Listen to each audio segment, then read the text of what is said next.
You were told stress is bad, that you need to reduce it, manage it, get rid of it, that if you're stressed, something's wrong with you.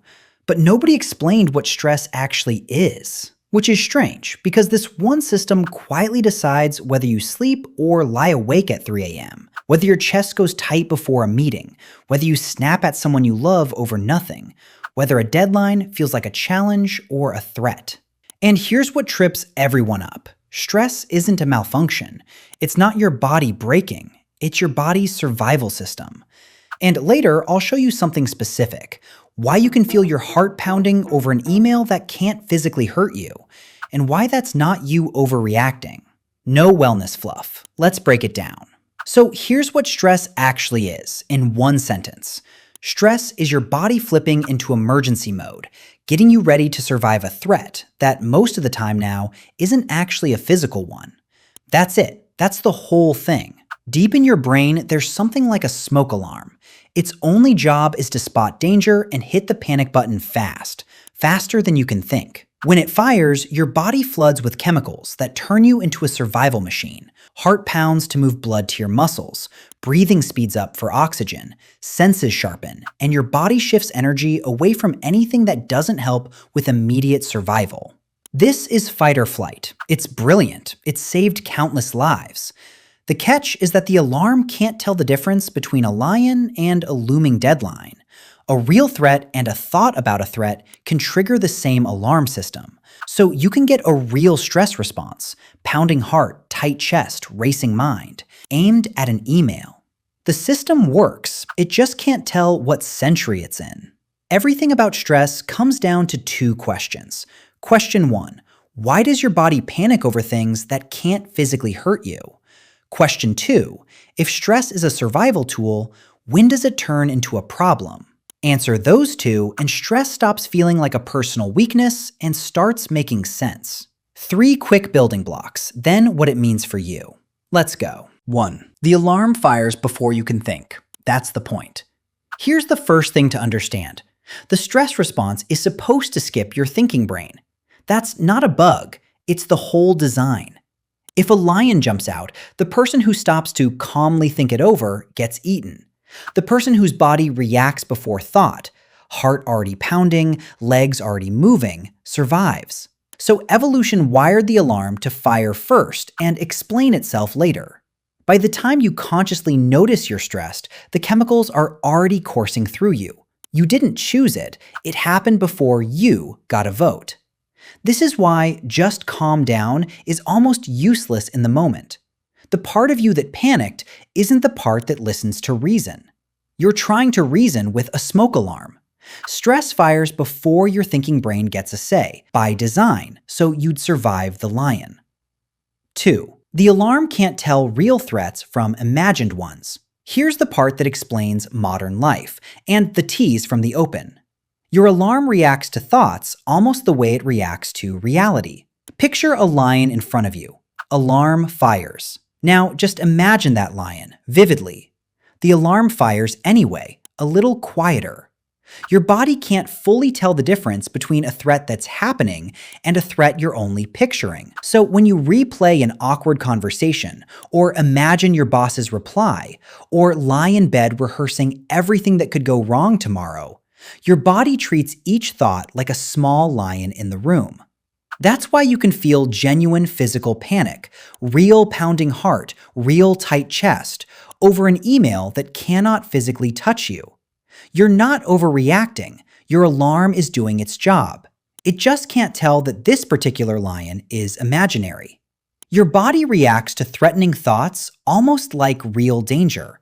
So modern worries trigger an ancient alarm. 3. When the alarm never switches off. Acute versus chronic. So if stress is useful, when does it become a problem? When it stops being a quick burst and becomes the background setting. Here's the key difference. Stress was designed to be acute, a short, sharp spike. Lion appears, alarm fires, you run, you escape, and then it's over. The chemicals clear, your body returns to calm. Spike, then reset. That full-body emergency is completely fine when it ends. The modern problem is that our threats don't end. The deadline is still there tomorrow. The money worry doesn't run away. The inbox refills. So the alarm never gets its all clear. It just keeps quietly firing, low and constant. That's chronic stress, not a spike that resets, but an alarm that never fully switches off. And a body kept in low-level emergency mode for too long doesn't get the recovery it was built to have. The issue was never the alarm going off. It's the alarm never being allowed to turn back off. Short bursts of stress are normal and fine. The problem is when the alarm never gets its all clear. Here's where you felt this, probably without naming it. Once you know it's an alarm that can't tell the century, the weird ways stress shows up start to make sense. The 3 a.m. wake up. Your thinking brain is finally quiet, so the alarm has the floor.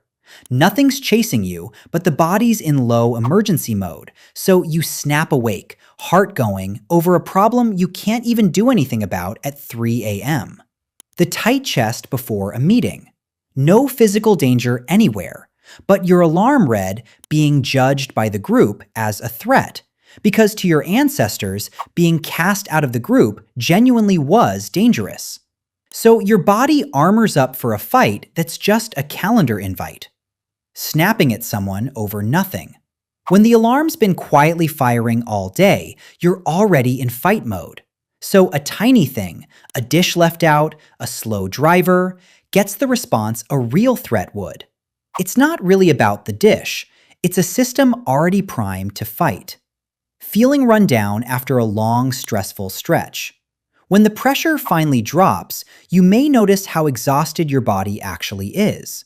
Stress can mess with sleep, tension, digestion, and recovery, so the crash can show up right when you finally stop.